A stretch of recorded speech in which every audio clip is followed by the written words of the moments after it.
La marca Chupa Chups es mundialmente conocida, pero ¿sabías que fue fundada en Barcelona, donde yo nací? En este caso vamos a hablar de su historia empresarial y al final, como siempre, vamos a por las 3 lecciones principales. Vamos allá.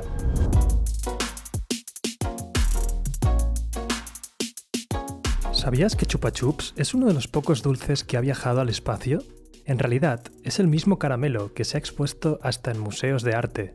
Seguro que alguna vez has comido o visto un Chupa Chups cerca de ti, pero a lo mejor no sabías que es considerado una obra maestra por su sencillez. ¿Cómo es posible que un simple caramelo haya montado todo un imperio empresarial?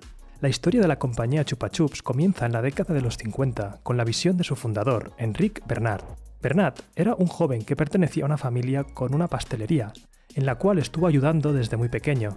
Mientras terminaba sus estudios, trabajó para una empresa del mismo sector, en la que aprendió todas las facetas del oficio. Con 26 años, Bernat se sintió preparado para iniciar su propia aventura y creó su propio negocio de confitería. Sin embargo, el negocio no iba tan bien como le gustaría, y sentía que tenía que haber alguna forma de crear un impacto más grande en su industria. 4 años más tarde, a mediados de los 50, su antiguo jefe le propuso tomar el control de Granjas Asturias, una compañía que elaboraba más de 200 productos derivados de la manzana. Al aceptar la propuesta, Enric negoció un contrato único. Si era capaz de librar a la compañía de sus dificultades financieras, obtendría los derechos del 50% de las acciones. Y es que Bernat tenía una idea muy sencilla y a la vez un producto innovador, un dulce con un palo. Para que la propuesta tuviera éxito, se necesitaba una nueva estrategia para la empresa. En lugar de producir cientos de dulces diferentes para un mercado, ¿por qué no producir un solo producto para varios mercados? La Junta lo consideró una auténtica locura y los socios se apartaron del proyecto, pero Bernat tenía fe en su idea y siguió hacia adelante.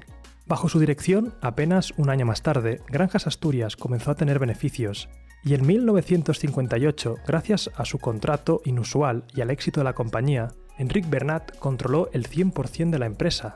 Pero, ¿qué era lo que vio en un dulce y un palo? Bernat se había percatado que los niños, los principales consumidores de golosinas, no se las podían comer a gusto, ya que generalmente no les cabía en la boca, se ensuciaban la ropa y la cara, y al final sus padres le regañaban. Así que su producto no solo era nuevo para los niños, el cliente final, sino especialmente para las madres. Ellas eran las compradoras de los dulces, a quienes seguro les ahorraría lavar los rastros de azúcar de sus hijos. Para iniciar su aventura, se aprovisionó de la materia y la maquinaria necesaria para la elaboración de su producto. La idea era sencilla, pero no así su fabricación, que necesitaba una tecnología precisa. Para hacer los palos idóneos, Bernat buscó madera de calidad en el centro de Europa. Más tarde, la cambiaría por plástico. Además, necesitaba una maquinaria para producir dulces esféricos, perforadoras para introducir el palo y, por último, las máquinas de envoltura de papel que permitieron ampliar la capacidad de producción de 500 a 4.800 unidades por hora.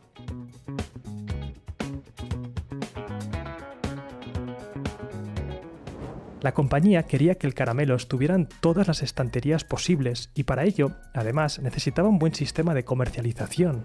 Creó una segunda compañía con la que financiaba una red de coches decorados con el dibujo y el logo de Chupa Chups. De esa manera, tenía un sistema propio de distribución que le permitía llegar al mayor número de puestos. Además, puso un precio de venta mayor al de sus competidores para realzar la calidad y singularidad de su caramelo.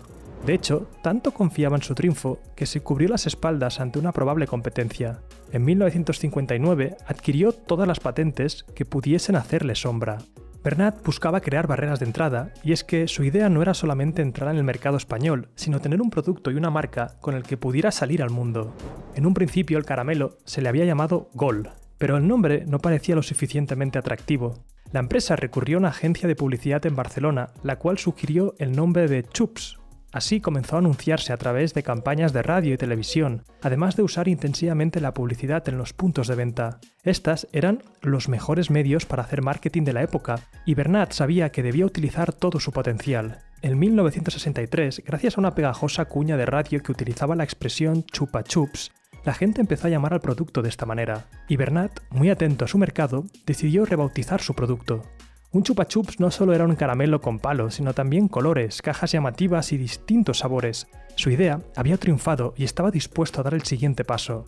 En 1967 abordó el proceso de internacionalización, empezando por Francia, pasó por Alemania y en pocos años penetró en mercados más grandes, como por ejemplo Estados Unidos o Japón. Chupa Chups replicaba su modelo, pero para que funcionara en cada país tenía que adaptarse a sus costumbres y conocer su red de distribución. Fueron años de ensayo y error, en los que la empresa debía superar dificultades, como por ejemplo en Japón, donde no estaba bien visto chupar un caramelo en público. O en Estados Unidos, cuando Bernat descubrió que su distribuidor de caramelos utilizaba unos canales de ventas parecidos al de la venta de marihuana, y tuvo que cambiarlo rápidamente. Con el tiempo, la persistencia tuvo sus frutos. En 1969, la compañía iba viento en popa y su fórmula de expansión funcionaba. Solo faltaba un detalle, encontrar una imagen que fuera reconocible en todo el mundo. Así fue como Bernat se puso en contacto con Salvador Dalí para que le dibujara el actual logo.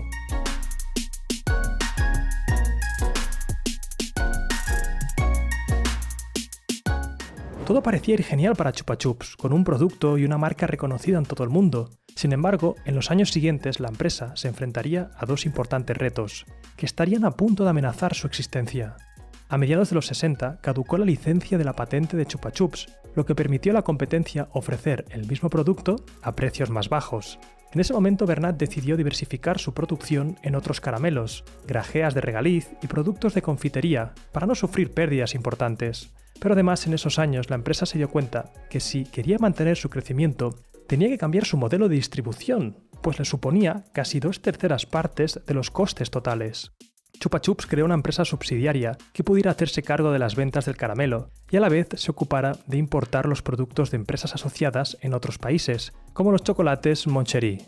El cambio de estrategia generó nuevos productos como caramelos acompañado de un juguete, pero también permitió mantener su objetivo. En 1991 se puso en marcha una fábrica en Rusia que producía 1,5 millones de Chupa Chups diarios. Luego consiguió entrar en China y después se lanzó a la conquista de los mercados latinoamericanos. Del mismo modo, generó alianzas para crear una nueva red de distribución para sus productos. De ese modo, los Chupa Chups llegaban a las gasolineras, los pequeños supermercados y los restaurantes de comida rápida, como Burger King y Pizza Hut. La expansión internacional ha sido uno de los grandes hitos de Chupa Chups, y con ella siempre la empresa se ha esforzado en estar en el centro de las miradas, ser un icono de moda. Porque aunque mantenía el enfoque en el público infantil, también se valió de nuevas oportunidades, como el mercado de los caramelos para adultos. En la época de los 90, la empresa aprovechó una gran oportunidad, convirtiendo el Chupa Chups en un sustituto de los cigarrillos. De hecho, en 1995, a petición de los astronautas de la Estación Espacial Soviética Mir, muy habituados a fumar, les fueron enviados los primeros Chupa Chups para que así saciaran sus ansias. En ese mismo periodo, y de forma fortuita, Johan Cruyff, que había dejado de fumar, aparecía por los campos de fútbol con un Chupa Chups en la boca.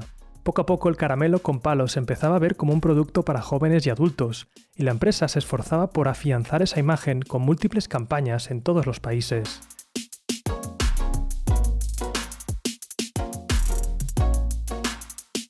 Bernat siempre mostró estar muy atento a su mercado y en esos años se dio cuenta que unos nuevos consumidores adultos buscaban un producto de calidad pero sin azúcar. Así es como creó Smint, un caramelo mentolado envasado en una cajetilla cómoda e higiénica que consiguió triunfar y afianzar la empresa. Durante los primeros años del siglo XXI, las ventas de los productos bajaron y la empresa empezó a sufrir pérdidas, obligando a cerrar fábricas en Francia y España.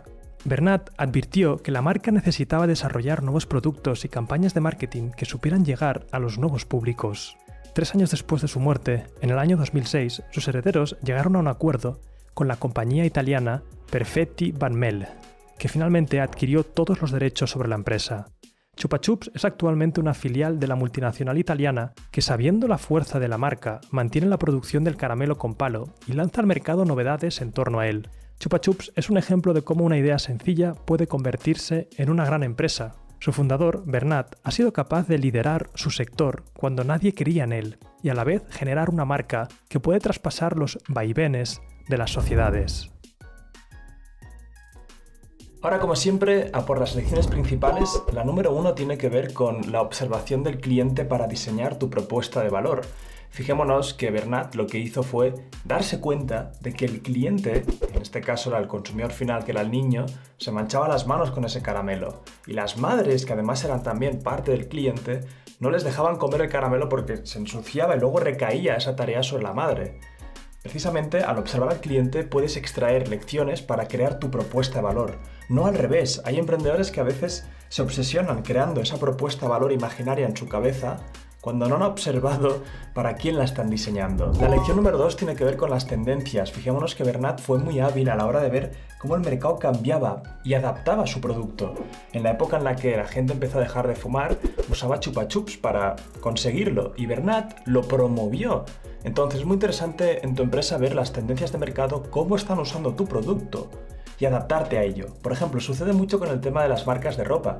La marca de ropa, por ejemplo, como Lacoste, antes ellos decían lo que era Lacoste, pero se dieron cuenta de que un perfil más urbano empezó a usar su marca y en vez de simplemente decir, hey, no nos sentimos identificados con vosotros, lo que hicieron fue promoverlo.